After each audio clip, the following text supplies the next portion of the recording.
आदरणीय अनिल कोटवाल साहब, आदरणीय मोहनपुरिया साहब, आदरणीय बाबूलाल जी बैरवा, आदरणीय मोहन जेवरिया जी, हितेश राही जी, आदरणीय तोमा सागर जी, आदरणीय जेपी बैरवा साहब, आदरणीय श्रीमती मंजू मेहरा जी, आदरणीय सुनीता भूपेश जी, हमारे इस मंच को संचालित कर रही बहन अलका जी।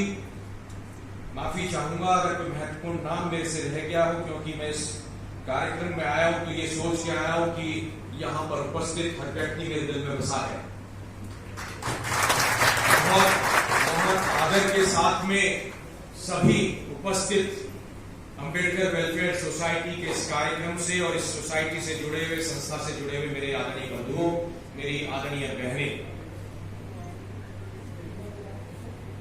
सबसे पहले तो मैं धन्यवाद देना चाहूंगा जो ये मौका मुझे मिला है राज्यसभा के सांसद निर्वाचित होने का, और यहां पहुंचने में बहुत सी कठिनाइयां निश्चित रूप से मुझे देखने को मिली। हमारे बीच में हमारे बड़े भाई विधायक महोदय बैठे हैं, यहां पहुंचा हूं तो इनका भी बहुत महत्वपूर्ण वोट मुझे मिला है जिसने यहां मुझे पहुंचाया। 10 दिन को याद कर रहे थे और लॉकडाउन के उस समय को, तो मैं तो कहना चाहूंगा कि धन्यवाद दूंगा मुख्यमंत्री अशोक गहलोत जी को, आदरणीय सचिन पायलट जी को, जिन्होंने इस चुनाव को बहुत गंभीरता से लिया। इसमें कोई दो राय नहीं, कोशिशें की गई, मुझे गिराने की साजिश की गई, और तमाम जो कोशिशें की कांग्रेस के विधायकों को तोड़ने की, वो नाकाम हुई।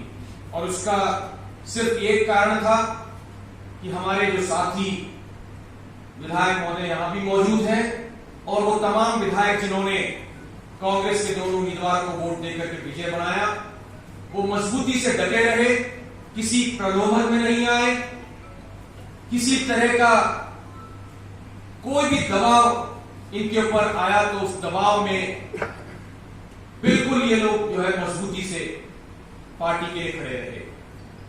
मैं हृदय की गहराइयों से आभार व्यक्त करता हूं सभी इन विधायक महोदयों का।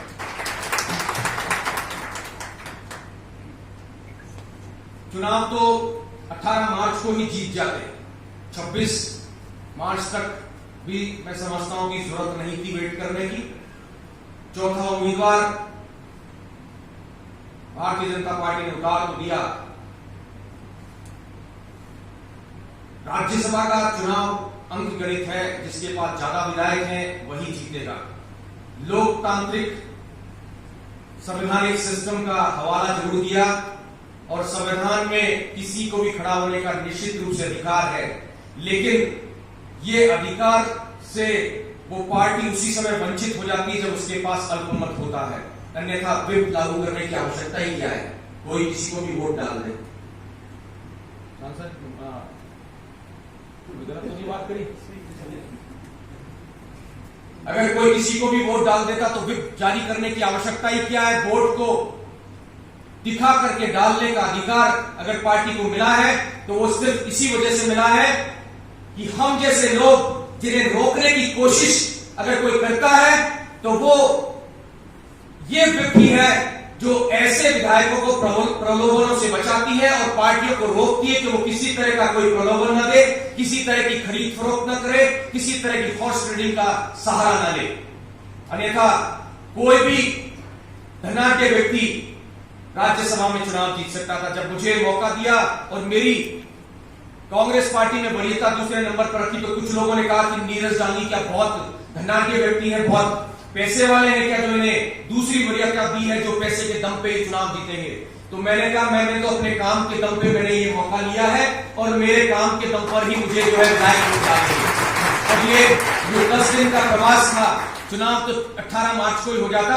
लेकिन मैं कहना चाहूंगा, धन्यवाद देना चाहूंगा भारतीय जनता पार्टी को, जिन्होंने ऐसी परिस्थितियां पैदा करी ताकि पूरे राजस्थान में नहीं, पूरे हिंदुस्तान के अंदर, पूरे भारत में, हमारे पूरे देश के अंदर जो है ये पता लगा कि राजस्थान से एक ऐसा अनुसूचित जाति का व्यक्ति चुनाव लड़ रहा है जिसे रोकने का भरसक प्रयत्न किया जा रहा है। लेकिन मुख्यमंत्री अशोक गहलोत जी ने इस तरह की व्यवस्था लागू की कि एक भी वोट इधर से उधर नहीं हुआ। जितना आंकड़ा हमने तय किया था 125 वोटों का, उसमें 2 वोट बीमारी की वजह से माननीय मास्टर भगवानलाल जी का और माननीय गिरधारी जी दोनों बीमार थे, इस वजह से वोट डाल नहीं पाए।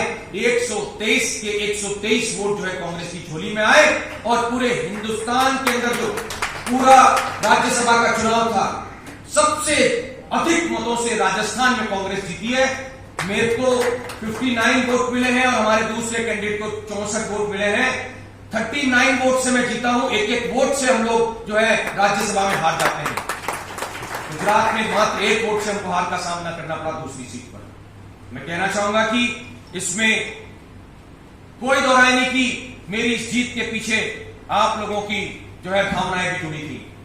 संस्था के कई लोगों ने, ऐसे जो दल थे जो भारतीय जनता पार्टी को समर्थन कर रहे थे, या ऐसे कोई विधायक थे जो कांग्रेस के अलावा समर्थित दल थे, उन तमाम लोगों को आप लोगों ने चिट्ठी के माध्यम से, व्यक्तिगत मिलकर के, या अपने किसी भी उनके जो रिश्तेदार है या उनके मित्र है, उनके माध्यम से उनके पर दबाव डालने की कोशिश की कि हमारे अनुसूचित जाति के व्यक्ति को मौका मिलना चाहिए। आप लोगों ने कोई कसर नहीं छोड़ी। धन्यवाद दूंगा इस मंच के माध्यम से आप लोगों को भी, जो भावनाएं आप लोगों ने मेरे लिए दर्शाई, आप लोगों ने जो आशीर्वाद दिया, जो स्नेह दिखाया, निश्चित रूप से ये एक मेरे लिए हमेशा एक ऐसा रहेगा कि इस ऋण को शायद मैं शब्दों में नहीं उतार पाऊंगा, लेकिन जब वक्त आएगा, जैसा कि आप लोगों ने कहा कि एक ऑडिटोरियम की आवश्यकता थी, हमारे इस प्रांगण को ऑडिटोरियम नहीं मिल पाया है। 2 वर्ष तक तो जो है एमपी लैंड फंड पर रोक लगा दी गई है। जब भी मौका आएगा, मेरा पूर्ण सहयोग उस काम के लिए जरूर होगा। मैं कहना चाहूंगा कि यहां जब बात आई, हमारी बहन ने बहुत विस्तार से बहुत सी चीजें बताई। मैं भी देख रहा था कि पूरी डिटेल्स इनके पास में मौजूद है। बहुत संघर्ष इसमें कोई दो राय नहीं मैंने किया। 3 चुनाव में लड़े, और एक बात बता दूं, उन तीनों चुनावों में पता नहीं लोग क्या सोचते होंगे। दिल्ली में भी बात की गई कि 3 चुनाव हार गया, राज्यसभा कैसे दे देंगे। उन पर सिर्फ एक ही बात आलाकमान ने की कि हारने की वजह से ही तो जो लोग समझ नहीं पाए, जिस व्यक्ति को हम समझते हैं काबिलियत क्या होती है, इसलिए हम लोग दे रहे हैं मौका। तो वो 3 चुनाव जो थे, वो 3 चुनाव कोई इसलिए नहीं हार गए कि काबिलियत नहीं थी, काबिलियत थी, इसीलिए चुनाव हराया गया था, ये मैं कहना चाहता हूं। और जब किसी भी क्षेत्र के अंदर सक्षम व्यक्ति अनुसूचित जाति का जब होता है, तो उसे रोकने का भरसक प्रयत्न दूसरे लोग जरूर करते हैं। और हम भी अगर दबे हुए, कुचले हुए और अनपढ़ गंवार होते ना, अनुसूचित जाति के अंदर ऐसी हमारी हैसियत होती, तो चुनाव की 3 बार क्या 4 बार हम लोग जीत चुके होते, हार का मौका नहीं मिलता। जो मैं कहना चाहूंगा, सन 72 का चुनाव था मेरे पिता का, 199 पे चुनाव हुआ था, निर्विरोध उन्होंने चुनाव जीता था। 200 विधानसभा में 199 पे चुनाव हुआ था। पूरे राजस्थान में उन्होंने विधायक के रूप में जो है अनुसूचित जाति के उस दबंग व्यक्ति ने जो है पूरे राजस्थान में कांग्रेस का प्रचार किया था।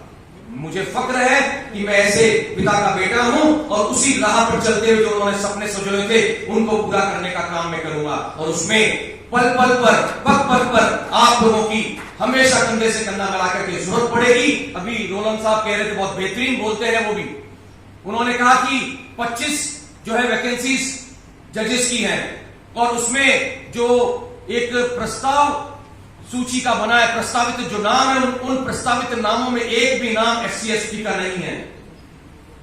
कोई अकेले लड़ने से मैं समझता हूं कि हम लोग इस जो है मुकाम को प्राप्त नहीं करेंगे।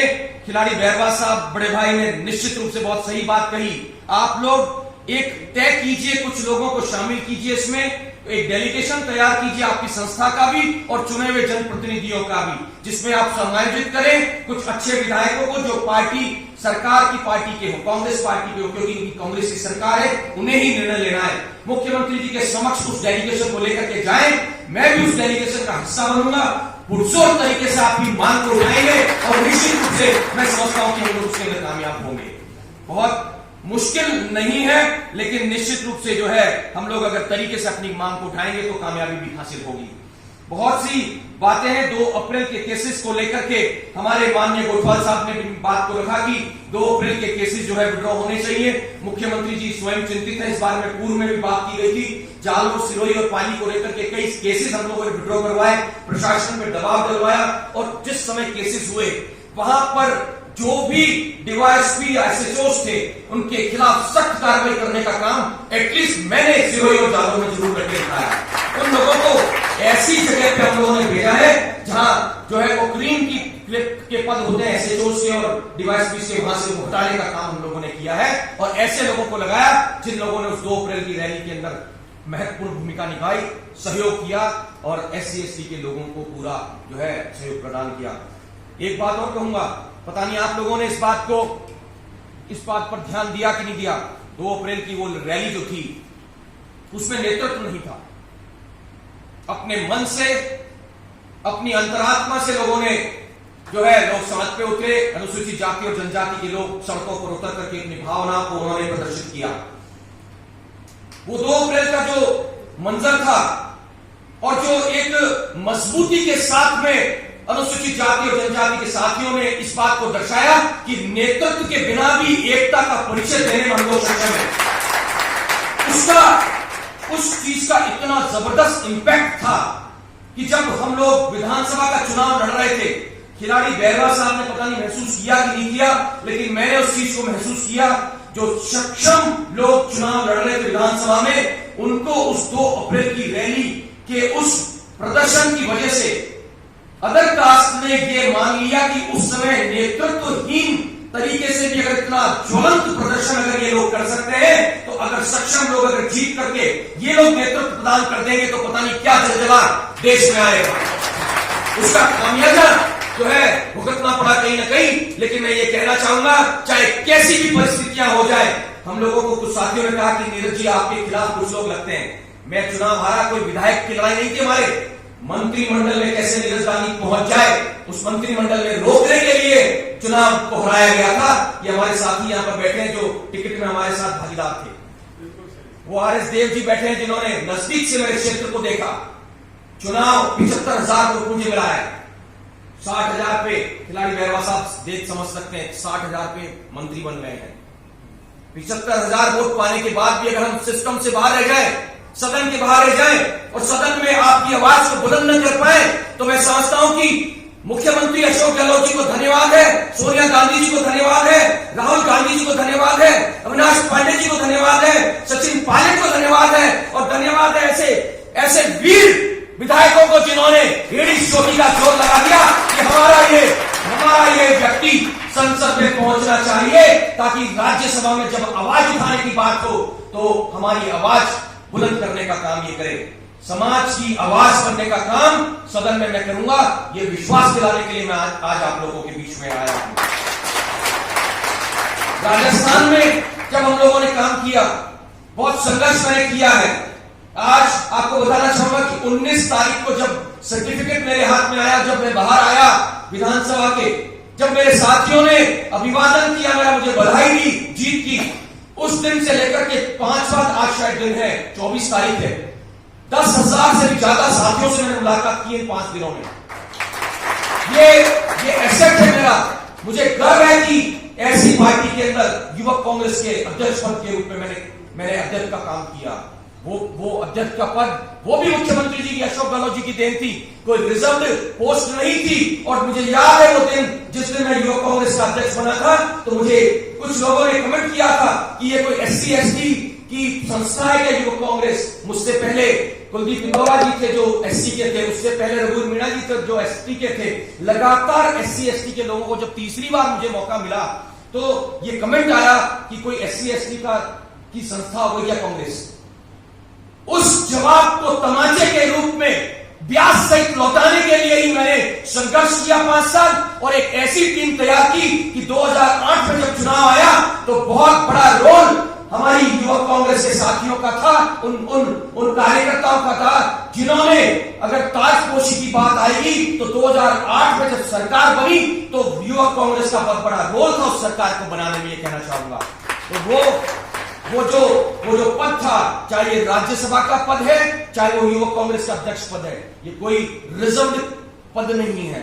दोनों ही मौके मुख्यमंत्री अशोक गहलोत जी ने दिए और इस बात का जो है हमें गर्व होना चाहिए कि अनुसूचित जाति के लिए वो कितने गंभीर हैं, कितने चिंतित हैं।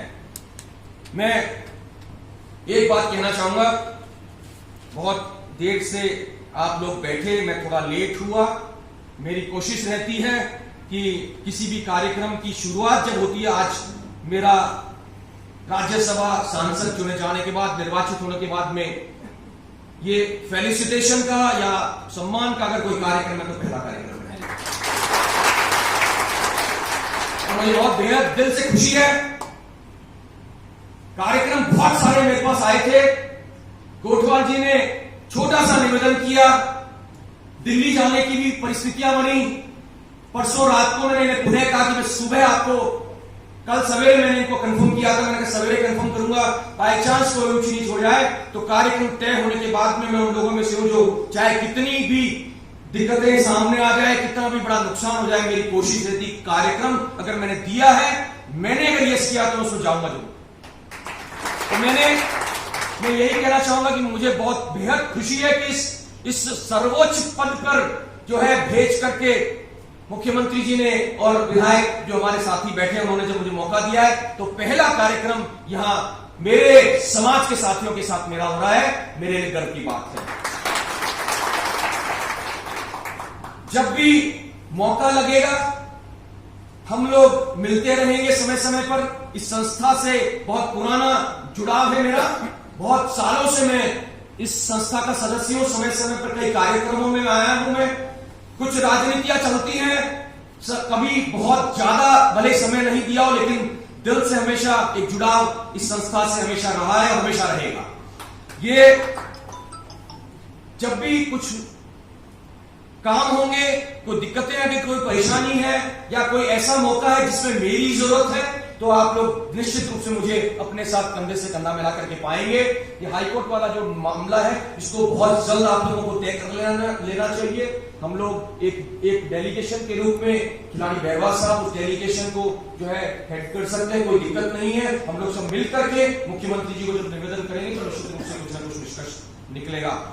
एक कुछ पंक्तियों के साथ में अपनी बात को समाप्त करूंगा, क्योंकि अमूमन देखा गया है कि दूसरे सामान्य वर्ग के जब लोग कुछ लड़ाई लड़ते हैं तो एक कारण और काफिला उनके साथ जुड़ जाता है, और जब संघर्ष की बात आती है अनुसूचित जाति की, किसी व्यक्ति की, कोई लड़ता है, लड़ाई लड़ता है, संघर्ष करता है, तो उसको खुद को लड़ना पड़ता है। जुड़ाव होता है, सब कुछ होता है, बहुत बड़ा तबका जुड़ता है साथ में, लेकिन पता नहीं संघर्ष उसको खुद को ही करना पड़ता है।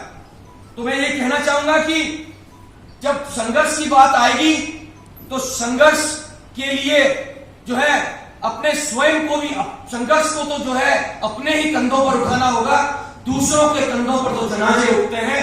ये कहकर अपनी बात को समाप्त करूंगा। मुझे आमंत्रित किया, बुलाया, सम्मान दिया, इसके लिए मैं हृदय की गहराइयों से आपका शुक्रगुजार हूं, शुक्रिया अदा करता हूं और पुनः अपनी बात को समाप्त करता हूं। जय हिंद, जय भीम।